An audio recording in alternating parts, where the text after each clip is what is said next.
A continuación, la seguridad social y tus derechos. Clasificación B, bajo supervisión de un adulto.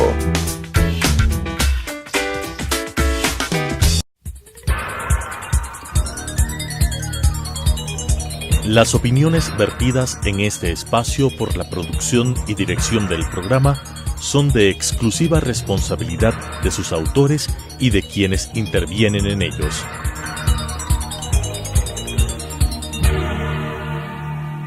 Telesucesos Canal 29 UHF presenta La Seguridad Social y tus Derechos, un programa dirigido para todas las personas y para conocer la realidad de la seguridad social y su derecho, con la conducción de la doctora Carmen Corral Ponce. La Seguridad Social y tus Derechos. Bienvenidos amigos a un programa más de la Seguridad Social y tus Derechos, a cargo de la Mesa de Estudios de la Seguridad Social. Hoy tenemos como invitado especial al ingeniero Eduardo Isurieta. Él es presidente ejecutivo de Salud y expresidente de la Asociación Ecuatoriana de Empresas de Medicina Prepagada. Vamos a tratar un tema tan importante como este sector de estas empresas de medicina prepagada que coadyuvan a la prestación de salud aquí en nuestro país. Bienvenido, ingeniero Isurieta, a este programa. Vamos a comenzar para que la ciudadanía conozca con el concepto de qué es la empresa de medicina prepagada y cuáles son los servicios que ofrece. Gracias. Bueno, las empresas de medicina prepagada tienen como propósito financiar la salud de las personas, financiar la salud de los clientes que toman sus servicios a cambio del pago de una cuota mensual. Existen diversidad de planes, diversidad de coberturas y cada una de las empresas también define los segmentos de mercado en los que quiere actuar. ¿Hay una definición de a qué segmento de mercado están enfocadas las empresas de medicina prepagada? ¿En general o no, cada una? En general hay diferentes, yo creo que todos los segmentos son atendidos por las empresas de medicina prepagada. La empresa que yo presido, por ejemplo, atiende todos los segmentos con planes que tienen costo desde $3, $4 mensuales hasta planes que tienen costos de $60, $70 mensuales, dependiendo de la cobertura. Entonces es bastante amplio las coberturas y los segmentos. ¿Cómo funciona en la práctica el servicio? Entonces el afiliado o el cliente contrata un plan y se hace atender en una red que ustedes definen o puede escoger. ¿Cómo funciona? Y luego le devuelven el reembolso o ya tiene. ¿Por qué se llama prepagada? Claro, primero hay distintos tipos de clientes. Unos son los clientes individuales, que son personas naturales que toman un plan de medicina prepagada para protegerse a sí mismos y a sus familias. Y también lo toman las empresas para sus empleados. Y esto es algo que sí llama mucho la atención, porque las empresas tienen que pagar obligatoriamente la cobertura del IES y voluntariamente, en muchos casos, toman un plan de medicina prepagada para sus empleados, es decir, hacen un doble gasto, una doble inversión. Funciona de diferentes maneras, por eso existe una gran amplitud de planes. Existe posibilidades de libre elección, es decir, que el usuario escoge libremente el médico, el hospital en donde desea atenderse en el caso de que requiera, y luego puede pedir un reembolso, o existen también convenios entre los prestadores médicos y las empresas de medicina prepagada para que éstas paguen directamente a los prestadores y no exista el reembolso. Entonces, existen varias modalidades, no existe una sola, y cada una de las empresas trabaja en todas ellas. Ahora, lo que llama la atención que usted acaba de comentar es justamente el tema de que las empresas hacen este doble gasto. Y esto a mí me da la lectura de que obviamente el sistema, la prestación del IES no es suficiente, no es eficiente tampoco, y por eso es que las empresas buscan este beneficio adicional en salud para que sus trabajadores tengan la atención que merecen. ¿Usted estaría de acuerdo con este comentario? ¿Por qué se da este doble pago de parte de las empresas? Sí, definitivamente, si la atención del IES fuera totalmente eficiente y oportuna y completa, las empresas no tendrían razón de incurrir en un gasto adicional para darle cobertura médica a sus empleados y a sus familias. Correcto. Lo hacen porque muchas veces los tiempos que tomar una atención a través del IES son muy largos y eso afecta a la eficiencia de las empresas. Entonces lo hacen por eso y también como un beneficio a los empleados. Casi en todos los casos la empresa asume un porcentaje del costo del pago del plan voluntario. Pero sí, definitivamente la razón por la cual pasa esto es porque el IES no llega a satisfacer la necesidad del usuario en este sentido. Así es. Adicionalmente, el IES tiene esta saturación al momento y obviamente el seguro de salud está quebrado por el incremento que hicieron de los hijos de los afiliados de 6 a 18 años sin financiamiento. Entonces esto vino a empeorar la prestación de salud y obviamente sabemos que no es oportuna. Ahora, ¿cuántas empresas de medicina prepagada existen en el país y cuál sería la cobertura? ¿Usted tiene esos datos de más o menos qué población cubren con esta prestación adicional de salud? Sí, aproximadamente 1 millón de personas tienen la cobertura a través de empresas de medicina prepagada. ¿Cuántas empresas son? En este momento están vigentes después de la promulgación de una ley que se expidió hace 1 año y medio aproximadamente. Vamos a hablar justamente en este momento Así de es, eso. en este momento están vigentes 18 empresas de medicina prepagada, que son las que han cumplido con todos los requerimientos legales para continuar operando en el país. Hablemos entonces de esta ley que se promulgó en octubre del 2016. Efectivamente, en el año 98 se promulgó una ley que era muy escueta por medicina prepagada y en el año 2016 hubo esta reforma importante. Cuéntenos por qué se motivó esta reforma y cuáles fueron los principales cambios y luego cuáles han sido las principales afectaciones. ¿Cuántas empresas dejaron de existir con esta transformación que les obligaba la ley? Efectivamente, en el año 98 se promulgó la primera ley de empresas que regulaba las empresas de medicina prepagada. Era una ley que en su momento era bastante buena para los usuarios, de hecho creo que así tenía cosas muy buenas, pero sin duda requería mejoras. Entonces nosotros, en ese momento cuando yo presidía la Asociación de Empresas de Medicina Prepagada, nosotros siempre promovíamos que haya una reforma o que se modernice la ley porque habían algunos vacíos y esos debían ser cubiertos. Entonces nosotros siempre fuimos muy abiertos a eso. En octubre del año 2016 se promulgó una nueva ley. Lamentablemente la nueva ley tiene problemas muy serios que afectan a toda la industria y afectan al usuario. Entonces, a partir de la promulgación de la nueva ley, las empresas han tenido que adaptarse, han tenido que cambiar muchas cosas. ¿Cuáles eran las exigencias que la nueva ley les impuso? Y además con plazos, ¿no? Habían plazos perentorios que tenían que cumplir. ¿Cuáles fueron esas exigencias?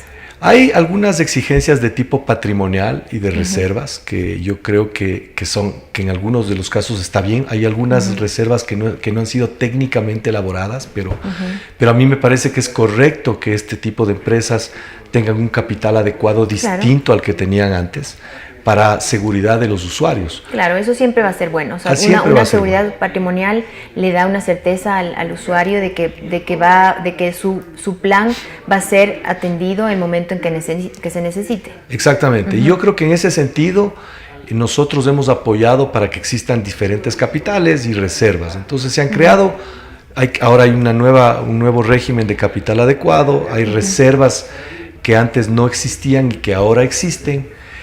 En algunas de esas reservas nosotros estamos de acuerdo, otras de esas no son técnicamente viables. Sin embargo, las empresas se están adaptando a estos cambios y es algo que hay que administrarlo, pero para mí no es eso lo más grave de la nueva ley. A pesar de que el nuevo régimen de reservas y de capital adecuado ha ocasionado que 11 empresas de medicina prepagada desaparezcan del mercado porque no han podido cumplir estas demandas. Sin embargo, son empresas muy pequeñas y por esta razón pues el mercado no lo ha sentido porque las empresas más importantes y más grandes han cumplido perfectamente con esto. O sea que fueron 11 empresas las que fueron afectadas con la reforma y este momento ya no están en el mercado. En este momento ya no están operando, así que es una lástima, ¿no? O sea, bueno, de todas maneras el tema de las reservas es importante, pero sí es una lástima que hayan desaparecido empresas que podían atender a así es, siempre es mejor que haya más participación de empresas para que el usuario tenga un abanico mayor de decisión, de opciones. Pero bueno, finalmente todavía existen un número importante de empresas de medicina prepagada que están brindando el servicio a casi 1 millón de personas en el Ecuador. Importante. Pero entonces, volvamos al tema de la mayor gravedad, de la mayor afectación. Porque está usted mencionando que las reservas, algunas no técnicas, no estarían de acuerdo, pero otras sí. Y entonces, ¿qué es lo que más ha afectado? ¿Cuál fue el golpe mayor? La ley tiene 2 disposiciones, la disposición general cuarta y la disposición general quinta. Estas disposiciones obligan a las empresas de medicina prepagada a reembolsar los gastos que nuestros afiliados realizan en la red pública. Aquí es importante un poco profundizar esto porque no se comprende mucho sobre este tema. Si me permito leer la transitoria cuarta, será obligatorio para las compañías que financien servicios de atención integral de salud prepagada y de seguros que oferten cobertura de seguros de asistencia médica, realizar la respectiva coordinación de beneficios y observar el procedimiento establecido por la autoridad sanitaria para la prelación de pagos entre las entidades públicas y privadas con la finalidad de cubrir las prestaciones a sus beneficiarios en sus contingencias. Y la quinta dice: las compañías que financian servicios de atención integral de salud, etcétera, que oferten seguros, deberán, aquí está, cancelar o reembolsar a la institución de red pública integral de salud los montos o valores que por atenciones médicas en sus unidades se hayan efectuado a personas que también sean titulares y o beneficiarios de este seguro privado hasta el monto de lo contratado. Entonces, explíquenos el alcance de estas disposiciones. Sí, esto es sumamente grave porque, lo voy a explicar, el usuario normalmente tiene muchos, los que tienen relación de dependencia sobre todo, obligadamente tienen que cotizar al IES.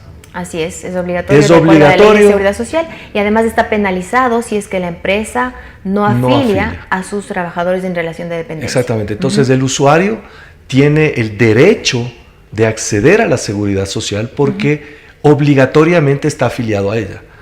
Sin embargo, como hablábamos hace un momento, muchas de estas personas deciden tomar un plan particular, privado, de medicina prepagada, como complemento al plan obligatorio de la seguridad social. Y ya vimos las razones: oportunidad, eficiencia, suficiencia. Exactamente. Como la seguridad social no me da todas las prestaciones que yo necesito, yo como usuario tomo la decisión de tomar un plan de medicina prepagada complementario. Correcto. ¿Sí?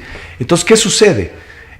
En el transcurrir del tiempo, la persona, como un ser inteligente, en ocasiones decide utilizar su cobertura obligatoria en el seguro social y en ocasiones decide utilizar la cobertura privada, dependiendo de la prestación.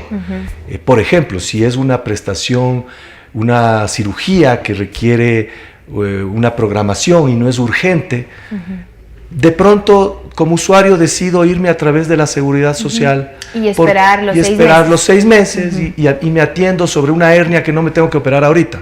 Correcto. Esa es la lógica. Por el otro lado, si es que necesito medicina rápidas, consultas, exámenes o una cirugía de mayor urgencia, opto por mi plan de medicina prepagada privado. Y así es como ha funcionado el sistema durante años. Entonces, ¿qué pasa? Ahora, cuando las empresas de medicina prepagada, nosotros calculamos los precios en función de los gastos reales que incurrimos, es decir, los gastos que los usuarios usan por las prestaciones en las que incurren. Y ahora, según la nueva ley, el Estado nos va a cobrar a nosotros por las veces que los usuarios utilizaron la red pública, a la que tienen derecho además, porque pagan una cuota Así es. de afiliación. Claro, no hace sentido, no hace sentido. ¿Por qué ha sido esta reforma? ¿Por qué esta situación cuando más bien lo que debería haber es coordinación de beneficios? Es decir, hasta cierto punto cubre la Seguridad Social Pública si es que se atendieron ahí, y hasta cierto punto el tema de la prestación adicional privada, pero no un reembolso, porque efectivamente ellos están pagando también para esa cobertura en el IES. Así es. No tiene ningún sustento técnico. Es un atentado para el mismo usuario, porque imagínese usted lo que va a pasar cuando el usuario decide irse, en el ejemplo que le ponía hace un momento, decide ir a la Seguridad Social y resulta que fue por una operación que costó $10,000. Y luego, cuando necesito mi cobertura privada, voy y ya no tengo esa cobertura, porque esa cobertura es reducida de mi cobertura principal. Por lo tanto, claro, si yo tenía un plan de medicina prepagada de $10,000, yo me voy a llevar como usuario la mala sorpresa de que ya no tengo esa cobertura. Claro, el momento en que si le exige a la empresa hacer ese reembolso, obviamente va a llegar a sus cupos, ¿es así? Exactamente. Y ya no va a tener el plan que contrató. Exactamente. Claro, entonces, no tiene sentido. Entonces el usuario es el principal afectado, porque va a llegar un momento en que quiera utilizar su plan de medicina prepagada privado, porque tiene derecho de hacerlo, pero ya su cupo ya se acabó porque en la hospitalización o en la prestación que hizo a través de la Seguridad Social. Y esto es muy grave, y esto es algo que los usuarios no están conscientes, claro, y no conocen. Y el momento en que comience a pasar, yo creo que va a ser un problema muy grave, porque además hay otro problema. Al no estar incurridos, al nosotros no haber contemplado en nuestros costos esos gastos adicionales a los que vamos a tener que incurrir, claro, sin duda van a tener que subir los precios. Y al ajustarse eso se hablaba justamente los precios, cuando se emitió la ley, recuerdo justamente este tema del ajuste de precios.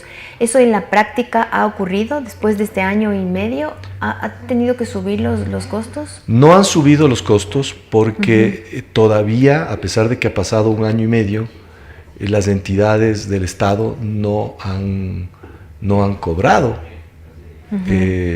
los valores de los gastos que nuestros afiliados en común hacen en la red pública. O sea, entonces, en la práctica todavía no se ha ejecutado esta transitoria quinta. Todavía no se ha ejecutado. ¿Qué ocurriría el momento en que se decida facturar a las empresas de medicina prepagada? Yo creo que la mayoría de empresas de medicina prepagada quebrarían. Eso es gravísimo. O sea, ¿usted cree que quebrarían? Sí, hay un estudio actuarial del IES que está muy mal hecho, por cierto, en el cual se cuantifica, es el único informe oficial que existe para la emisión de la ley. Para la emisión de la ley.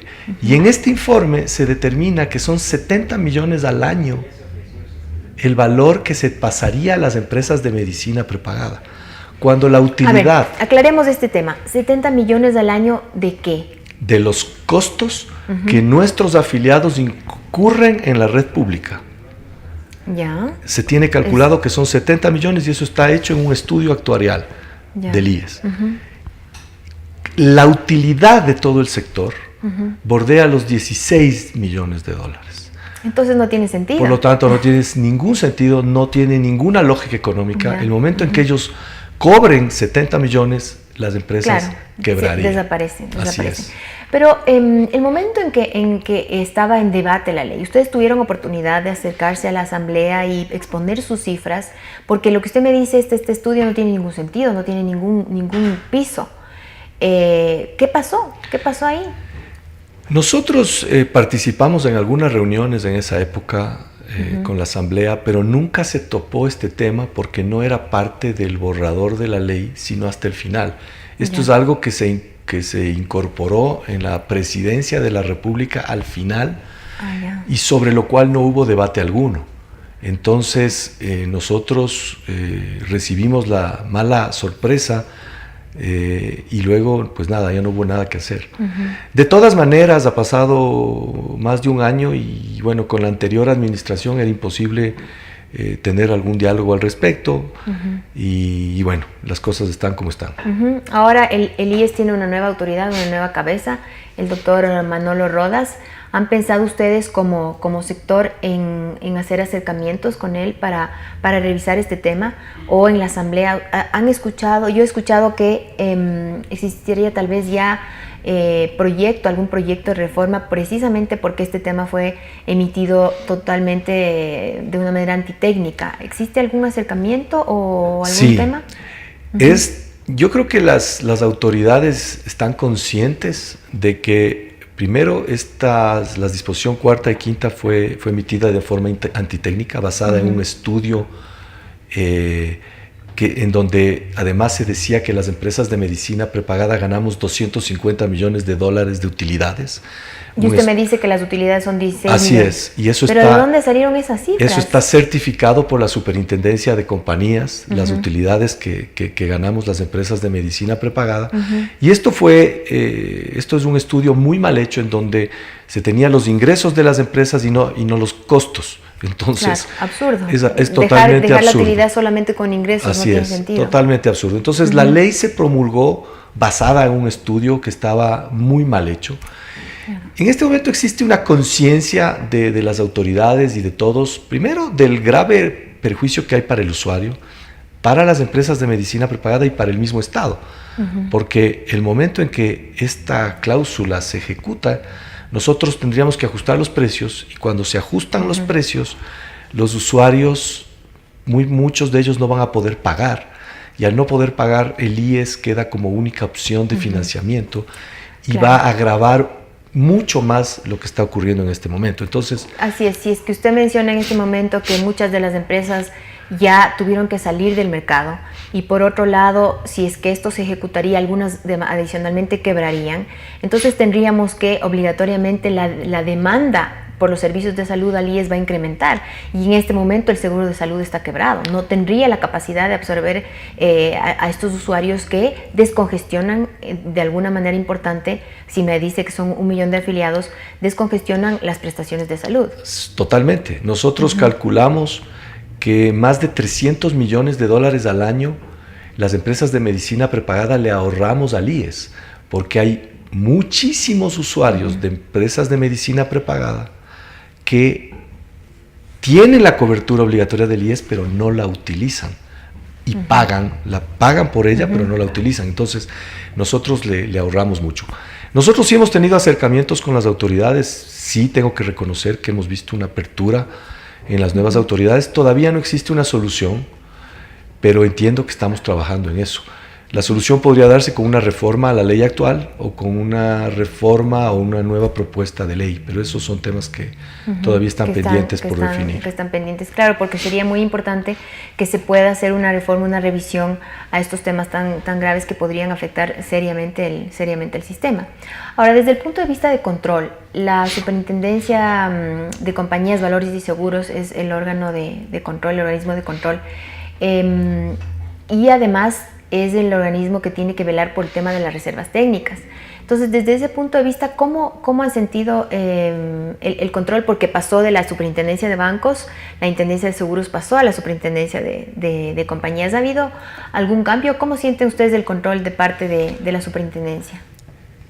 Primero, una de las particularidades de esta nueva ley es que tenemos 2 organismos de control. Así es, el otro es la autoridad sanitaria, ¿no? El otro es el Ministerio de Salud a través de una agencia que se llama ACES, que es la que regula. Entonces, el Ministerio de Salud regula todos los temas sanitarios y la Superintendencia de Compañías los temas de patrimonio y de reservas. Yo creo que en ese sentido nosotros hemos tenido apertura con las autoridades.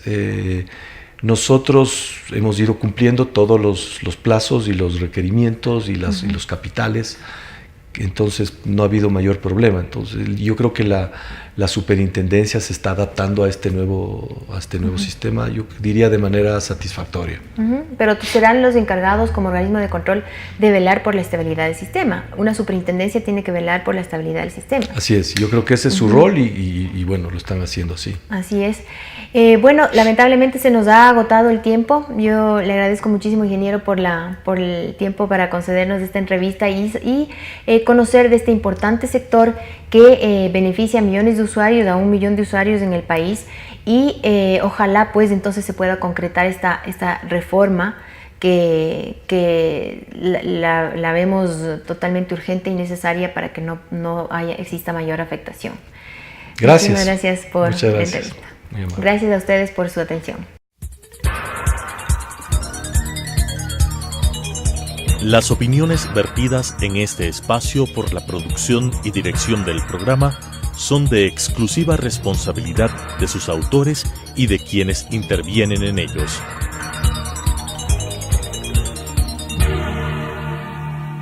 Telesucesos Canal 29 UHF presentó La Seguridad Social y tus Derechos, un programa dirigido para todas las personas y para conocer la realidad de la seguridad social y su derecho, con la conducción de la doctora Carmen Corral Ponce. La Seguridad Social y tus Derechos.